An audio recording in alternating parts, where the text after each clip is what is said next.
این جفت بعد از سال 2006 ازدواج کرد و با رعایت قانون تنظیم رسم آیین جشن عروسیشان با خرجی کم و خاکسارانه و با یک دیگ آش برگزار شد. در صورت ماندن 2 دیگ آش نمایندگان جماعت خانواده را بر اساس همین قانون جریمه می‌کردند.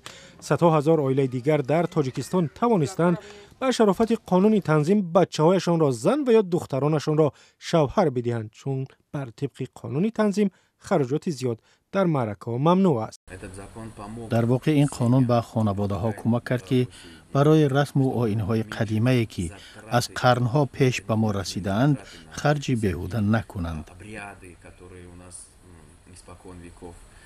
سال 2006 در تاجیکستان تنها 52,000 جفت عقد نکاح بستند، اما 2 سال بعد تعداد جفت‌های خوشبخت از 100,000 هم گذشته است. در نظرسنجی در سال 2011 66% مردم گفتند قانون درباره تنظیم رسم آیین خراجات برای ازدواج جوانان را کم کرد. کمتر شده بعد توی شکر خدای فرزنددار شدیم. اما نه تنها نورعلی جعفر و همسرش بلکه 10,000 جفت دیگر که بعد از قانونی تنظیم ازدواج کردند صاحب فرزند شدند و اجرای استراتژی سیاست دولتی دموگرافی تاجیکستان را مشکل ساختند. یک هدف اصلی این استراتژی که سال 2003 قبول شد کاهش سرعت تولد و پایین آوردن فشار دموگرافی در کشور است، ولی افزایش ازدواج زمینه را برای افزایش تولد در کشور مساعد کرده است. 75% اهالی در دهات زندگی میکنند. در بین اهالی هم محبت همچون یک سبب ازدواج کردن و دیگه سبب مهم این مثلا گیم که فرزند به دنیا آوردن حساب می شود.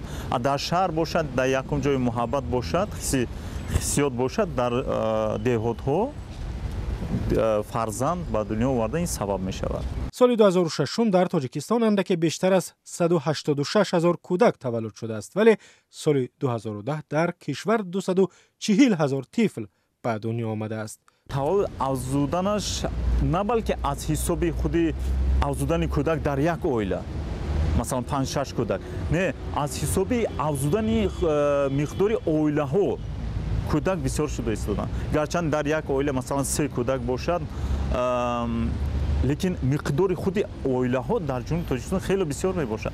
قریب 1,300,000 عائله داره. من تقریبا در جنوب تاجیکستان این خواهیم نخواهیم مثلا 2 کودک کنادم بسیار می شود، 3 کودک هم بسیار می شود. لیکن در بر طبق گفته جامعه شناسان تاجیک هرچند خطر ترکش دموگرافی از بین رفته است، ولی برنامه‌های نوی دیگر لازم است تا سرعت افزایش اهالی کمتر شود که تاجیکستان از این نظر در میان کشورهای شوروی سابق قهرمان است.